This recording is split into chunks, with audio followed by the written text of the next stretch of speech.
marka dadka qaarkood literally waxay farxad ka helaan qof markay hoos u dhigaan mise qof markay liidaan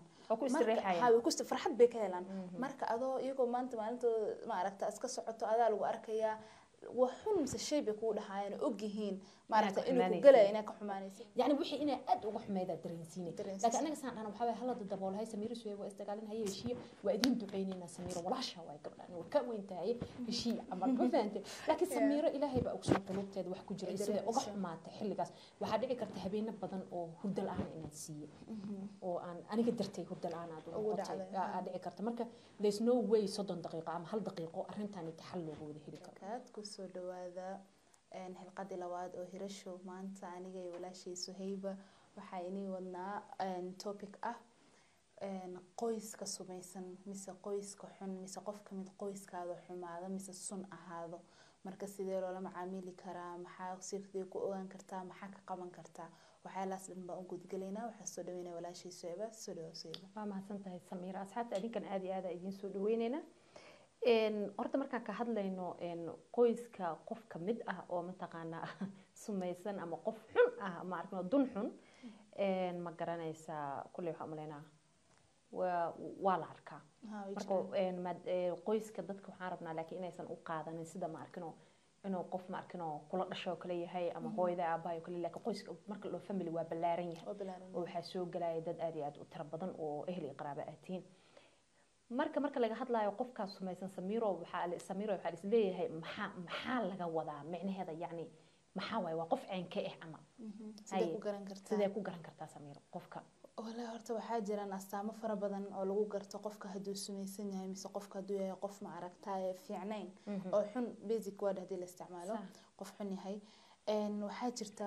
qof kamid ah qoyska badanaa Soomaalida way arkeen ila tahay qof waxa jirta ku dhiirigelinaynin qof ma aragtay niyada ka dilayo qof ma aragtay judgmental ma aragtay maanta dhan ku judge gareynayo farma qaadi karta yani qofka waxba uma geysan waa ehelkaada waa familkaada waxa la rabaa inuu kor ku qaado ku caawiyo ku garab istaago laakiin waxay sameynayaan midaas ka soo horjeedadeeda waxay sameynayaan way ku xaamanayaan way ku dhibayaan hadal aflagaadii ku dhahaan hadii kala aflagaadaad aad isla gaarin hadal niyad jab ay ku dhahayaan dadka qaar kood aflagaadu waa wax shay cad oo ma aragtay la garan karo laakiin dad qaar kood wax shay cad kuma dhahayaan wixii bay ku qarinayaan way ku garab dhigayaan marka adiga waxa dhaawac buu ku geysanayaa ma aragtay emotionally dad qaar kood xitaa physically na ma aragtay abusive oo yihiin si ma aragtay jismi ahaan ee ma aragtay kugu ahaan karaan qof xun dad qaar koodna niyad ahaan ka dili karaan niyadii ka jabin karaan emotionally marka adiga maxay kula tahay Samiiro horta waxaan is dhihi karaa dadkaas waa sidaa sheegtay inta badneed adaa sheegtay in horta waa dad mataqaanaa maanta dhan eedeyn badan inay dadka eedeeyaan jecel hebelsaan ugu sameeyay heblaasaan ugu sameysay haye sidoo kale waxa waayaan isleeyahay qodobka kale in ay yihiin difaac inay ku jiraan yani Samiira hadal aad way soo boodaa qofkii ama Suhayba hadal aad yani difaac aan loo baahnayn oo kale inuu ku jiro mid kale iyadana isleeyahay waxa waaye waxay ayaga kugu sameeyeen ee adiga kugu soo rogayaan like adiga wuxuu ku dhahay qofkan waxa dareeta xumaata dareenta marka wixii ka hadashan wuxuu isku dayayaa inta tabartiisa ama inta tabarteed inay adiga kugu soo rogto markaas adiga waxa isleedahay macnaha waa la masaacadan baa laga heysay qofkan wuxuu anuuba heystay anuuba haddana anigii baa la isaaray eediyo dhan marka qofku wuxuu iska dhigayaa victim inuu yahay dhibana inuu yahay mar walba uu iska dhigayaa marka way jiraan dad oo ceenkaas oo kala Samiir laakiin waxaan isleeyahay inaha inta kale adaa sheegtay in mataqaana ay yihiin dadka sidaas oo dadkaas inay jiraan marka walahi horta dadkaas dadku waxay u maleeyaan inay ahaan karin ma aragtay qof ku dhow badana Soomaalida dadka saas ah waxa way dadka kugu dhow dadka ka filanin dadka ma aragtay because qof deebaanka iska maraa wuxuu kugu sameeyay meel ay ka galayso maahan aad kuma sii xanuujinayso waxa ku xanuujinaya aad waxa qofkii markuu ku dhow yahay ma aragtay relation ahaan hadii la dhaho yani qof walaalo tihiin mise adeerka mise eedada dhashay mise ilmaabtay mise ilmeedo wax isku dhowdihiin oo isku shoonaysa oo kala dhamaanaynin qof ceenkaas markuu yahay qofkaas aad ku dhaawici karo marka dhaawacana qasamaan maarta shay weyn oo maanta lagu dhahayo qacay ma ahan lagu dhaho dhaawac waxay ka bilaaban kartaa laba shay xun oo maanta ku dhahay biri ku soo celiyay biri dambe ku qoslay biri dambe magac kaaga dhigay wixii like wax yar ma aragta ay ka bilaaban kartaa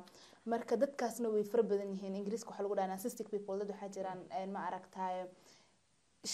waxay expert ku yihiin yani waxay ku takhasuseen inay iyaga xumaan sameeyaan xumaanta adiga ku gadiyaan mise inay ku isticmaalaan mise xataa haday wax fiican kugu dhahaayaan fiicni kugu ma dhahaayaan ma aragtay ina fiicanto fiicnida ku daayeen ma fiicnida hadii ku dhaan waxa fiicnay wax kula dabarabaan mise ay dareemeen ina ka xumaatay marka waxay sameeyeen wax fiicnay yar ku tusayeen sifaadana ay ku shabaki kugu soo celiyaan marka waa shay ma aragtaa of course from the name waa wax sunaysan ma aragtaa aad iyo aadna u xun ha yani waxyaabaha ugu yar ee ku dhihi karaan waxa kamid horta waxay yaqaaneen in magac qofka u bixiyaan like inay magac ku bixiyaan wax walba magac kuugu bixiyaan magacana waa xun yahay dee qof ma aragtay inaa magac u bixiso oo waliba magacaas ah ku sii yasto ku sii quursto oo ma arkino way jirtaa waxa kale oo iyadana jirto ma garanaysaa tusaale ahaan waxaaba dhahday qofka caynkaas oo kale markuu yahay ayu okay amal seetay amal fiicanta kale maxaa wax sii weydiinaysaa ma yaa ku soo boodaya aad blue waxa dhigto qofka xitaa inuu waa ku necbanahay amal aadan ku necbanahay dan adiga gadaal isku celinay like maxaan sameeyay maxaa qalad aan sameeyay marka waxa waay dadka caynkaas oo kale siyaabo kala duwan xitaa marka qaar waxa iskaga jiri kara xitaa iyadoo qoyska ah xitaa asxaabta qaar xitaa oo adiga un awadid laakiin sidaas oo kale u dhaqmaayaan marka su'aasha meesha ku jirta waxay tahay horta ama asxaab noqotaa ama qoys noqotaa ama ehelka kala weynaaba noqotaa horta qof caynkaas ee qof walba yani waa laga helaa marka arinta meesha ku jirta waxa waay hadda sidee marka Samiiro qofkaasi sidee loola dhaqma qofkaas oo kala ehelkaaga waa qaraabadaada qof aadan goyn karin waa sidee ula dhaqmay marka wala horta ma aragtay adduunka haduu isbedelay sidii hore la ahaa ma aragtay qofka qasab wala qaraabada aduu qasab waa ina ku dhagnaato ma ahan inkastoo diinteena deena farayso ma aragtay qaraabada ina xiriirino ma aragtay qaraabada ka warhayso bad ma aragtay ilaahay ba ma aragtay dhulkiisa wuxuu u weynay labadiis fahmaysan inay kala tagto marka hadda qofka dib ku keysanayo oo dibkaasna si joogto tahay oo nakameyba qofka da sanad is arkaysan hal mar wax ku dhaho waa wax ma aragtay waa iska tirtiri kartaa laakiin waxa qof kula degan kula nool ma aragtay wax kasto maalin kasto sheeg wax taagan tahay waxa ma iska tirtiri kartid taada kale waxa la qaar xitaa dabeecad bay ka noqon kartaa ma aragtaa marka aniga horta waxaan u arkaa in ma aragtay ha gooynin qofka laakiin ka fogow iska fogee waxa sameysata ma aragtay meel uu ku soo dhaafin xeyndaab boundaries ina sameysato yani ku soo dhaafi karin ina u sheegto wax markuu ku dhaho ma aragtay ina iska aamusin oo ma aragtay isgelin oo ma aragtay ina isxanaajinin oo ku dhahay walaal maxaa sidaysaa caadi miyato waxa ka qaldan maxaa keena waxaasi yani qofku wajah the moment qofka wajahdo ma aragtay it becomes harder in ma aragtay way adkaataa inay kugu soo warceliyaan mise ma aragtaa kugu dhahaan sas darteeda ku sameeyay because ma aragtaa sabab oo fiican ay kugu sameeyaan waxaas mala xumaanta waxay ka arkeen in qof miskiinta mise qof adiga aamusan isgalayaan marka ina tahay arkeen marka ina hor istaagto ma aragtaa isku istaagto oo tiraahdo walaalada waa sidee maxaa sidaas ay ma aragtaa igu leedahay mise maxay ka iimaanaysaa mise maxaa ku yeelay mise dhankee ka iimaanaysaa hadalkaas maxaa ula jeedo qofka ina kala hadasho u fiirto Samiiro qofka markaadan waxba aadan kala hadlin oo like oo ku arko wax walba oo ma aragtay oo ku dhaho ina hoos madax u raaricinaysid marka dambe qofka bini'aadan yani dabeecaddeena waxay tahay qofka markaan aragno inuu noo nugul yahay inuu in madaxa uga sii istaagno way yartaa inta isdhaysa ma arkino ka dib uga ma arkino qofkan uga noqo oo sidaan ha ku sameeyay marka waxay ila tahay ina kala hadashid oo aad dhahdid saan waxa ay dhahaysid ima mataqaanaa ma aha mid aan ka mutaysanahay ama aan u qalmo mana jecli ina marka la igu soo celisid ama aad sidaas oo kale aad ila dhaqanta ma jecli marka qofku wuxuu ogaanayaa already meeshaas waxa imaanayso in aad ma arkino isxirtay wuxuu ogaanaa marka qofkan inuusan meeshaas uusan dhaafi karin oo ma arkino oo boundaries oo ma arkino u dhigtay tan kalena waxay tahay oo ila tahay marka dhaawacan xitaa ku geysanayaan ayagu u jeeday ku geysanayaan dan maalinta ku xigta dan waa kugu soo celinayaan maalinta yani ma joojinayaan like ma dhahayaan Samiiro shalan hadalkaas dhaaday kama aysan jawaabin hadal iguma soo celin ama ma aysan ka doodin marka hadda ma taqaana ma dhihi kari amal ma dhahayaan way ku wadaan ilaa iyo fiina wita waa ku wadaan marka adaa waxa laga rabaa markaas in aad adeey waxaan aniga ma taqaana suuragalna ma Samiiro sheegteen aan saasa la qaba ardayga Ilaahay subhanahu wa ta'ala wuu weynaysiyay labada qof isfahmayso waxa waa in banaankeeda la kala maro laakiin at the same time qofka family markuu yahay raximka waa in la xiriiriyo oo ma arkino la magaciisiyo laakiin mar walba iyadoo taas jirta haddana qofka waa inaad tustaa waliba si adag oo xoog leh u tustaa inaadan jeclaysan dabeecadiisa yani qofku laalo wuxuu kaaga soo mutayst ehelay qaraabatiin laakiin marna adiga ma taqaana hadeen like you know ma taqaana dib ma laha Samiiro hada dib because qofkan uu joogtayna markuu joogtay uu ku dhaawaca markuu ku dhaawaco waa sida sheegtay Samiiro ma aha kaliya dhaawac maskaxiyan lagu dhaawaca maskaxiyan marka lagu dhaco depression baa kugu dhacaysa anxiety baa kugu dhacaysa marka bedelka adees cuni lahayd oo aad ilaa Samiira maxaysan ii tiri heblaay maxaysan ii tiri heblaay hebelsan maxaysan ii yiri waxa fiican inaad u istaagto xaqaada waxa mudan tahay in qofka aad ka soo dhacsataa oo qofka aad tustaa waxaas ina ka xun tahay waran afcad ayalata dadka qaarkood waxa jirta ma aragtay dopamine hit wax la dhaho dopamine waxa ma aragtay hormoonka u xil saaran farxadda marka dadka qaarkood literally waxay farxad ka helaan qof markay hoos u dhigaan mise qof markay liidaan oo ku istiraxayaan ha ku farxad bay ka helaan marka adoo iyagoo maalinta ma aragtay iska socoto adaa lagu arkayaa waxun mise shay bay ku dhahaayeen ogyihiin ma aragtay inuu ku galay inay ka xumaanaysid iyaga shayga markay ku dhan adiga wax maata laakiin iyaga dopamine hit bay ka helayaan way ku farxayaan wixii markay ku sameeyaan mise ku dhahaan mise ma aragtay wixii sameeyaan dadka badan ma baraarugsano inay farxad ka helaan laakiin waxa farxad inay ka helaan ku tusinayso waxay si u joogteynayaan si ugu celcelinayaan dadka bilaadanka meel markay farxad ka helaan hadda waxa la sokorto kale dadka ma aragtaa markay isticmaalaan way farxaan waxay leeyahay sugar rush wax la dhahay jirto sokorta badan marka cuntid dopamine kaada kicinaysa waxyaaba macmacaanka dhanarka ilmo dhayn hyper baan ahayo hyper exactly because waxyaalo badan oo macaan cuntay marka mo active noqonaysa soo qofkii maanta dhan xura inuu dhinaci cuno sokor raadiyo wax macaan raadiyo marka waa sii badinaysaa wixii marka tan the same thing way marka qofku wax xun ku dhahdo oo qofkii ma aragtaa ku dhahdo oo biri ku dhahdo si joogto wax xun ugu dheysade ma ka ahaan inaa waxba heleenin waxay ka tahay yani adiga ma aragtaa waa faraxsantahay oo ma aragtaa wixii baa ku farax gelinayo inkasta xataa baa ka baraarugsanayna laga yaabo teeda kale waxaa la dhahaa ma aragtaa abused people grow up and abuse people qofkii markii asaga ma aragtaa la soo abusay sidii buu ku weynaanaya kadib asana dad buu abusaya marka dadka badanaa oo dadka abuse ku geysto hadalaa waxyaalahaas dhan ku sameeyaan ma aragtay waa dad iyaga lagu soo sameeyay aniga saasay lagu sameeyay war adkaaw qof adag iskari maxaa ka khadasay ku leeyihiin adkaaw kama ahan laakiin iyaga traumadii baa ku jirta saasay lagu soo sameeyay intaas bisi ogin intaas bisi garanayaan sidii bay adina kugu sameeyaan sidii bay kula dhaqmayaan inkastoo ku dhaawacayso iyagana way soo dhaacdo waxa cadeynaysa inay soo dhaawacday 20 sano 10 sano ka hor wixii lagu sameeyay bay maanta sameynayaan yani waxay u arkayeen ba markaas normal inay tahay adise kugu sameynayaan caadi oo arkaan because ayaga lagu soo sameyn jiray wax ficil ahna maysan sameynin marka adiga waxay kugu sameynayaan kugu diganayaan wax walba kugu sameynayaan wixii iska ka bixin marka ma garanay hadii xitaa qofka waxartin isku ahaada laakiin waxa jirta waxyaabo qaar aan la qaadan karin yani ay suura galba aysan ahayn as a bini aadan ahaan as a shakhsi ahaan ba aadan qaadan karin sax Samiira waxyaabo qaar waxa jira oo aan markuu dhiiga kugu karnaayo marka waxa la rabo waxa way qofkaas oo kale marka la arko inaad dhigi kartid maya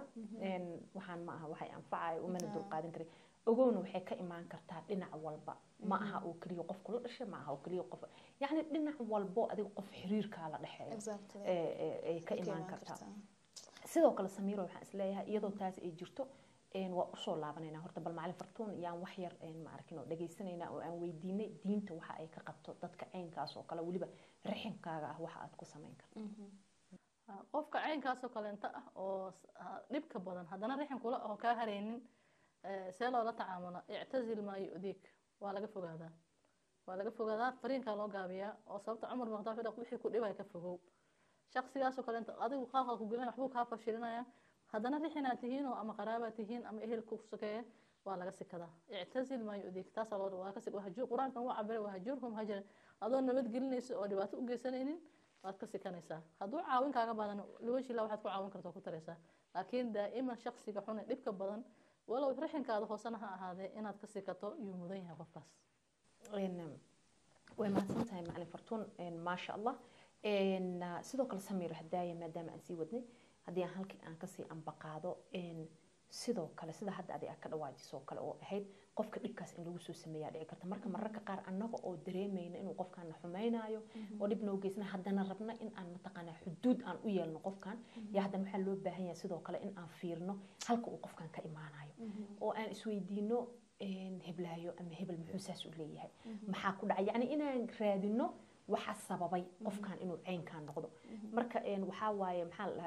kabaha xiro qof kale uu xiran yahay si aad u ogaato ma aragtay qofkan meesha uu taagan yahay marka iyadana waxa fiican anagoo ma taqaana naftirka anagoo laftirkeena dareem tusinayno qofkan inaan adagnahay oo aanan u qaadan danka nonsense ay sheegayaan haddana waa inaan tusnaa naxariis u leedo empathy inaan tusno oo naxariis aan tusno oo aan muujino in qofkan maybe sida adiga sheegto ka 20 sano ka hor 10 sano ka hor ay arrintan ku soo dhacday marka haddii xitaa markaas wax loo qaban karo kala sameeyo oo ma arkino therapist la geen karo kale ama la hadli karo kale la weydiin karo hadalkaas ay tiri hadalkaas aad wixii daraada haddana ay tiri saas u xuma bal ii sheeg bal sidee dareemaysaa marka waxaan oo kale qof ah ku leedahay aniga ha ahaada ama qof kale ha ahaada marka qofka yasayso qursanayso sidee dareemaysaa marka qofka hadduu u soo jeedo qof rabo inuu joojiyo dhibkan uu dadku u geysanayo dee wuu kula hadlayo wuxuu dhahaa saas sidoo kale sida adiga ka dhawaajiso kale qofka inuu yani ku istreexayo markuu hadal ku dhaho oo dhib uu ku geysanayo taas marka dambe waxay keeni kartaa xitaa ma ogtahay in qofka jism ahaan uu ku dilo xitaa ama uu dhib ku geysto because wuxuu u arkaaba inay tahay yani wuxuu ku dareemayaa istreex uu ku istreexayaa ha marka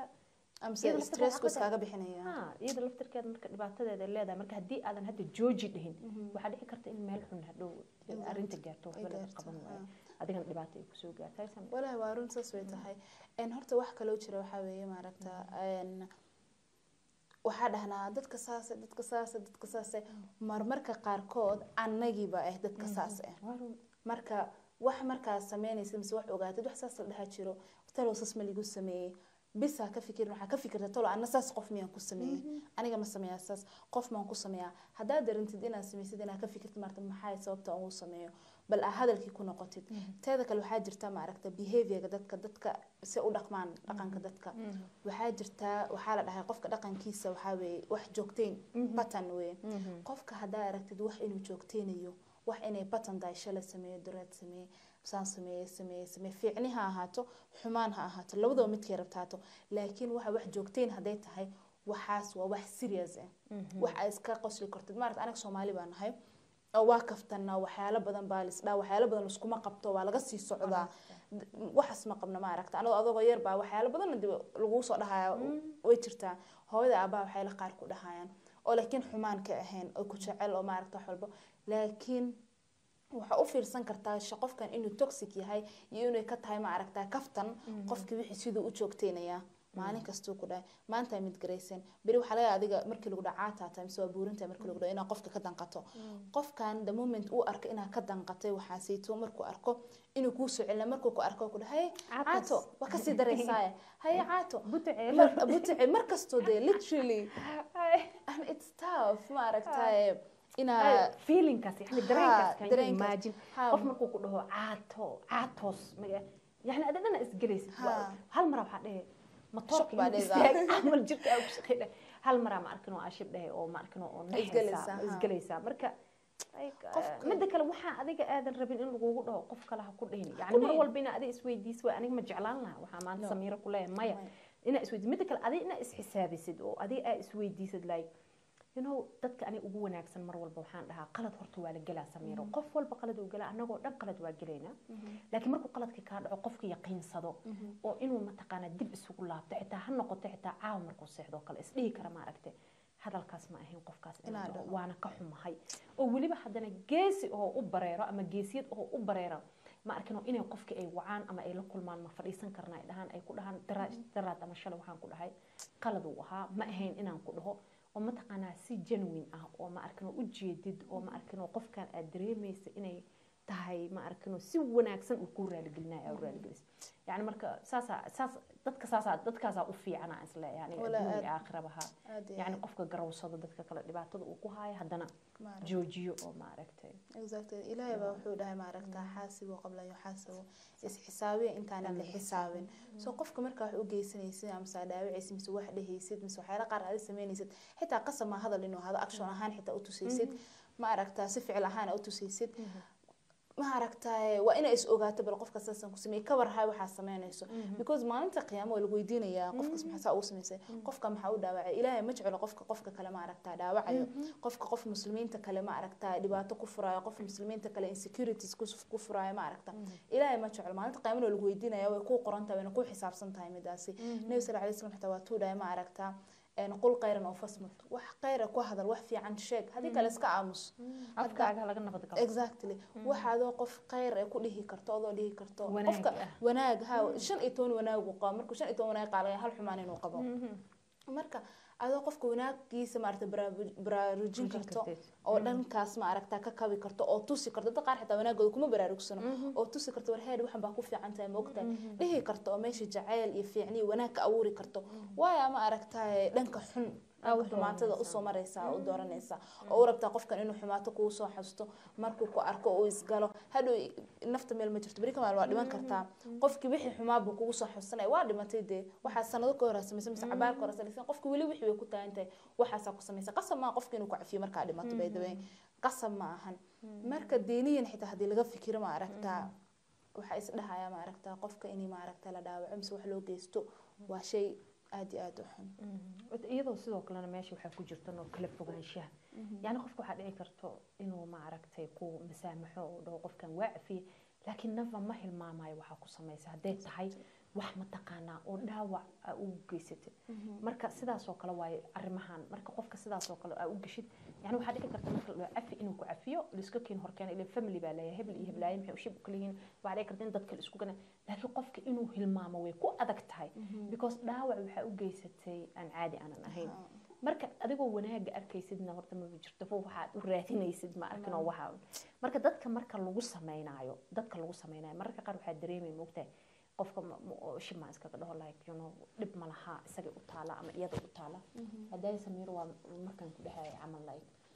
waa sida mataqaana dadka ceenkaas oo dadka yani familka kamid ah oo sidaas oo kale waxa waa adigoo taagan mishibiyeeriga oo kale ama pavementiga taagan dan marka hadda aan highway aan joogo kalsaan u taaganahay gaariyaasha intee maraa qaar ilma saaran qaar laba qof saaran qal yani familka saas oo kale waa hore iyo gadaal la socdo marka yeesan ku qaadan like guilty ina dareentid oo kale aad dhahdo you know aan iska hilmaama amal aan kora amal gaarigii marka familkayga isarnaayo sababtoo ee taas waxaan u leeyahay marka guilty aad dareento waxa yani wix walba lagu sameeyay dhinaca iska dhigay dhinac marka iska dhigtay micnaheeda ma aha waqti xaadirkaas dhinac iska dhigay laakiin sida kale ku haysataa oo maskixiyan kaamaysan bixin marka qofka ina la hadasho kaliya ka bixin karto oo tusisid wayga hadda ka bacdi labadiina wada dhaqmaysaan iyo sida aad rabto inuu ma arkin kula hadlo ama wax uu ku sheego ma aragtay mataqaana ya ila wanaagsan saas oo kale ina sameeyso oo durbada aadan dhihin you know like adigoo wixii ka soo bixin ba oo aanan soo caafimaadin ina dhahdo you know qofkii waan la waxay noqonayaan wax wada caadi la tahay horta dad sashay soo run way ma aragtaa in wixii ama aragtaa daboosho ma ahan horta waxa qarsato qarsadaan exactly hada wax qarsato daboosho agta like saaxiib aan laga dhigay saaxiib noqda ka hadlin xumaanta wixii aska soo bixin wana waxaan sameeyay Soomaaliya laba qof maanta inay dad istigaashanay dad isku keenaan asxaab ama familka isku keenaan ay way wixii hore hilmaama aan la leeyahay wixii hore hilmaama ma taqana hadda heshiya soo hilmaami karna waa inaan ka hadalna hadii la rabo waxaan in salka loo tago waa inaan ka hadalna meesha ka soo bilaabatay waxa dhacay waxa ani exactly ka tabana hadaa raba oo oynani adiga ila waqti emotional noqonaya hadaa rabna oyno laakiin horta aan ka hadalna deep si qoto dheer uga hadalno wixii markaas waxa dareemaysaa qofka hadalkaas iyo oohintaas iyo tabashadii uu qabay uu ka hadlay wixii dhan ku xasiinaysaa hadda in si fiican processka loo galo mataqaana in ma arkino la heshiiyo dhaawacyada la booga dhayo yay bilaamaysaa qofkana wuxuu ogaanayaa dhibkaas oo dhan ku geystay inaa u qabanaysa dar maal witaas ugu dhaay hal sano koorsaas ugu dhaay laba sano koor yani wixii inay aad uga xumeeyda dareensiinay laakiin anaga saan waxa way halada daboolahay Samiir Suweey waa isdagaalin hay heshiiyo waa idin duceynayna Samiir walaasha way gabdhaan oo ka weyntahay heshiiyo amal ma fahanteen laakiin Samiir ilaahay baa ugu soo qulubteed wax ku jira sida uga xumaatay xilligaas waxa dhici karta habeen badan oo hurdal aan inaan siiyo oo aan aniga dartay hurdal aan aad ugu dhici karta marka there's no way 30 daqiiqo ama hal daqiiqo arrintan xal loogu wada heli karo haddana mid kale waxa waaye markaas oo kale ma aha iska shii kaliya in iyadan go'aan laga gaaro inaysan soo noqonin iyo sida aad rabto qofkan inuu kula dhaqmo adigan isagana sidoo raba inuu aad ula dhaqantid si markan wixii dhan loo wadaa meel fiican loo wada imaadaha wallahi that's true so ba kula qabaan that's very true waxa la dhahay ma aragtaa cafiska horta forgiveness-ka cafiska way adag tahay qofka nafsadiisa dadka horta waxa laga rabaa inay iyaga is cafiyaan horta koowgii intii la gaarin dadka kale waxyaalahaas marka koogii waa inaa maaragtaa adiga is cafisid marka baranaysid inaa adiga is cafisid baa arkaysaa see u adag tahay cafiska iyo processkee marto iyo maaragtaa intay kugu qaadanaysa inaa is cafisid kadib baa ogaanaysaa inaa maaragtaa qofka inaa cafisid see u adag tahay because literally ku digan waa dhahnaa hebela waxba uma qabo aniga lama hadlo bis maaragtaa waa u qalbi furan waa u qalbi fiyowahay waa la dhahaa waxba uma qabo bas ha ma ahan waxba uma qabo waxbaa kugu jira qofkaas wuxuu dhahay meesha taawato way taagan tahay waqti bay qaadanaysaa inaa ka tirtirtid inaa ka dhaydid waxa waa boog ku geysto qofkii boogta inaa dhaydid ee fiicnaato dhaabici hataa hadduu dhaabici fiicnaado xariiqduu kaaga tagay meesha way taallaa marka cafiska wax fudud ma ahan saa ma aragtaa uma qalno u dhahno iska dhan cafi waxba uma qabo bisinka ma ahan it's not that way sidaas ma ahan wallahi waqti bay qaata marka qofka haduu ku dhaawacay mise la isku soo bareeray mise la imaaday waa la imaaday miska waa la joogaa ka hadal qalbigaada furo ma aragtaa waxaan because hadhow aduu dhib ku yahay mogtahay ka hadal saasi saas baa u samaysaa halkaas baa iga soo baxday kaama filanayn insaan baa dhacday waaya waxaas igu dhahaysaa sabab markaas way bilaabanaysaa bilaabanaysaa markaas xitaa saa sheegaysa qofkaas pointiga viewgu taagan yahay meeshii uu taagnaa waa isgelin kartaa waa ogaan kartaa hayda qofkan qof dhaawacsan waa asagabo that is waa aniga ii dhaawacay waa ifuu markaas inaan ku cafiyo laakiin adoo ma ogeen waxa ku keenay waxa dhibka ima fududayna ku cafiyo run ahaantii insha Allah aad ma santiin asxaabta barnaamijkeena xalqadan labaad halkaas ayaan kusoo koobayna wixii talay tusaale ama aad rabtaan barnaamij kale oo inaan ka soo hadalna aniga iyo Samira halkan hoose inoogu dhaafa insha Allah farinta mac salaam